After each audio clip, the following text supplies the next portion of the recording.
Alors, pasteur Marama, quand je vois donc, de quelle manière tu organises cette campagne et comment cette campagne s'est bien déroulée, on a l'impression que tu n'es jamais malade ou tu n'as jamais été malade. J'ai oublié ma maladie. T'as oublié. J'ai oublié que je suis malade. Ouais. Et vous Voilà, avez, voilà. J'ai remis toutes choses entre les mains du Seigneur. Et je me suis dit, Satan, il ne pourra pas m'empêcher de continuer à rendre témoignage de l'amour de Dieu. Et est-ce que ça, par rapport à justement l'épreuve par laquelle tu traverses, ne t'a pas donné plus d'audace dans le message, c'est-à-dire de dire les choses directement, sans caresser dans le sens du poil. C'est vraiment, il faut dire telles qu'elles sont. Enfin, toi, Lucien, les membres de l'Église peuvent témoigner, peuvent dire qu'il y a une différence entre ma façon de présenter le message il y a quelques années et cette année. C'est-à-dire, pendant que je suis dans l'épreuve, ma foi, je ne dis pas elle a doublé, mais je suis devenu plus fort. Et je me souviens de ce que l'apôtre Paul dit quand j'étais faible. C'est alors que je suis fort. Faible physiquement et aussi spirituellement. Quand tu reconnais, quand tu sais que tu es rien du tout et que l'épreuve que tu traverses peut t'arrêter d'un moment à l'autre.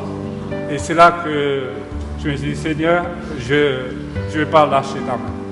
J'ai besoin de toi, j'ai besoin de combattre cette maladie et je n'ai pas la force de le faire tout seul. Et je t'invite, je te demande de venir me soutenir dans cette épreuve. Alors, pendant la campagne, à un moment donné, tu avais eu un traitement chimio, et puis il y avait eu quelques jours après des effets secondaires, et ça a un peu apeuré ceux qui organisent. Hein. Est-ce que le pasteur pourra suivre jusqu'au bout et comment justement tu as pu surmonter ces effets secondaires? Vous ne connaissez pas les effets secondaires. Là, j'ai des douleurs dans le dos. J'ai des douleurs dans la bouche. Parce que la chimiothérapie provoque plusieurs effets secondaires. Si je ne nettoie pas ma bouche tous les jours avec du bicarbonate, j'aurai plein d'aftes dans la bouche. J'ai des douleurs.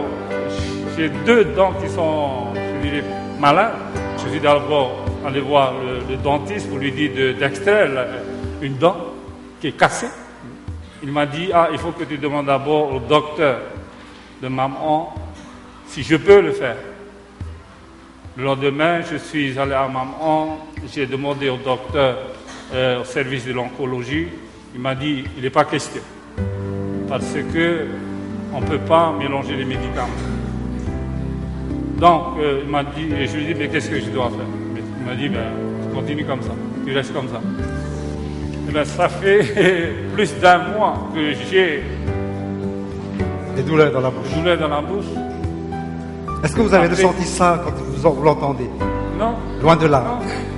Est-ce que tu supportes pendant que tu parles? Ou alors tu oublies cette douleur et puis tu parles comme ça? La plupart du temps, j'oublie que je suis malade. Là, aujourd'hui, après la Sainte-Seine, je suis parti à la maison parce que j'avais trop mal. J'étais à la maison, j'ai pris quelques calmants et je suis revenu. Là, j'ai demandé à ce qu'on fasse venir un coussin parce que j'ai des douleurs dans le dos. Mais c'est pas ça le plus important. Pour moi, le plus important, c'est de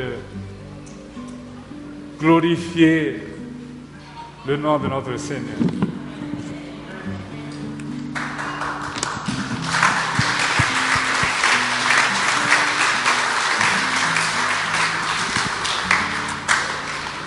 Alors peut-être un message au monde d'église, alors que toi, dans ta maladie, tu oublies ce souci-là, mais avec force tu prêches. Qu'est-ce qu'on peut dire de nous qui sommes en bonne santé? Est-ce qu'on a raison de nous plaindre? J'ai entendu un message de la part de Jean-Claude ce matin, Oui. pendant les concerts, en disant qu'il faut que le pasteur soit encore plus malade pour que je puisse continuer. Alors moi-même, je me dis, et ceux qui sont en bonne santé, il faut qu'ils soient encore En meilleure santé, en meilleure santé pour continuer à rester, dans la foi. non pas dans la foi, mais À rester ailleurs, à rester en dehors. non, à ne rien faire. Ah, d'accord. Puisqu'il faut être malade pour être efficace. Donc, demandons à Dieu que nous soyons tous malades. Oui, non, mais c'est un bon témoignage pour nous. Quand on voit que le pasteur, même dans sa maladie, parle avec force, avec l'esprit, ben, à plus forte raison, nous qui avons de la santé, nous devons aussi avoir cette force et ce zèle pour parler de l'évangile.